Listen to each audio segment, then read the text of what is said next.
Hey guys, welcome back to my channel. If you're new, my name is Desiree and this is your go-to channel for anything Japanese or Korean beauty, as well as bonus content of my trips to Japan where I show you all the cool places to eat and the cool places to go. So be sure to subscribe so you don't miss any of those videos. Alright, so for today's video is going to be a little more personal and I'll be sharing with you guys some of the beauty life lessons from my Okinawan mother. Now I grew up in Okinawa, Japan, which is a tiny little tropical island off the southern coast of Japan, and it's where I grew up until I had to go to college and work in the US currently. So I thought it'd be kind of fun to share with you some of the Okinawan words of wisdom, and it was actually kind of fun to chat with my mom about this because I was also thinking about what I want to instill in my daughter. Before I get started, let me know in the comment section what your parents' words of wisdoms were, and do you still kind of live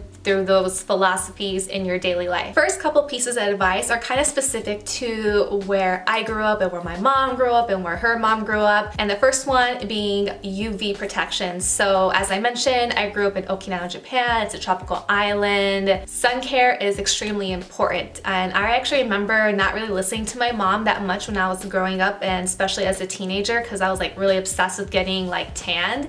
And I was like outside all the time to the point where my hair, which is usually like this color, like the tips would get bleached and it would look blonde. Like that's how much I was outside in the sun. And luckily no moles have shown up or anything like that I should be concerned about. But now I definitely do use like a lot of sunscreen whenever I go back home, and I'm making sure my daughter wears sunscreen. And it's almost impossible to put sunscreen on a toddler, especially on their face. They hate it.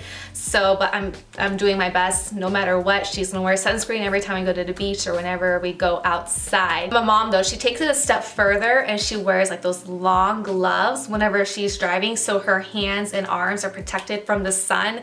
I haven't gone that far yet, but maybe I might in the future. And the second thing, which is super specific to where I grew up, is eating Goya. Now Goya is a bitter melon. It's one of the foods that Okinawa is famous for, and it's definitely an acquired taste. I definitely recommend, if you're to try Goya, to try it in a stir-fry format, because then you have other tastes there to kind of balance out the bitterness. I actually don't like Goya in any other form other than in stir-fry, because I tried Goya tea, disgusting. Goya pudding, also disgusting. It has to be in a stir-fry. So if you were to try it, definitely stay, safe, and I think you'll definitely learn to like the taste, because I definitely did not like it when I was growing up, and I think I started liking it when I was in high school.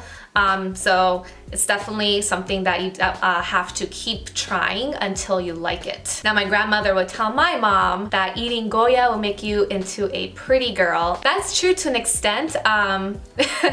My skin has never been better whenever I go back to Okinawa, because I eat so much Goya that like my breakouts would just be almost zero, and when I come back to the US, then they start coming back. So that definitely says something about the power of Goya. So second category is more like inner beauty, and these are definitely life lessons I do want to pass along to my daughter and any future children. The first one being diligence. Now I've been taught my whole life to work hard and to never give up and give yourself high expectations, but not exactly giving up if you don't meet them, just like to work towards it. And I think that's where the topic of grit comes in. I've listened to a few podcasts where grit is a characteristic that a lot of successful people have, and I definitely do want to have my daughter learn that and not necessarily give up at the first failure, just to keep going, knowing eventually you'll hit your goals, or at least learn something and take those life lessons to other aspects of your life. Second life lesson is the importance of education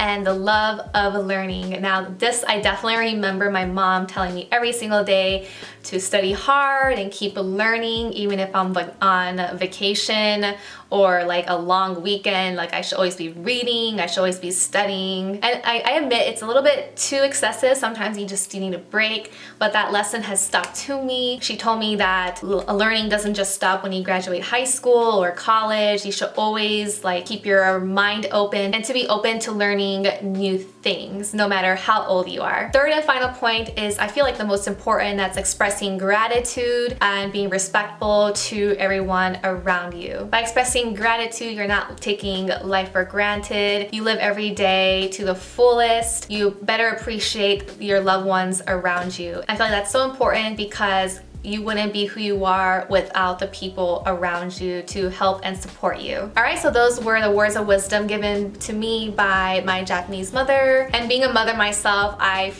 understand where my mother was coming from when I was growing up. A lot of them I kind of like, rolled my eyes over or kind of not listened to, but I definitely understand now, and I hope my daughter gives me an easier time than I did to my mom. Before you leave, give this video a thumbs up and subscribe to my channel for videos every single week. The link to subscribe will be somewhere up here, and then go ahead and check out my other videos I have on this side. Thank you guys so much for watching, and I'll see you next week. Bye!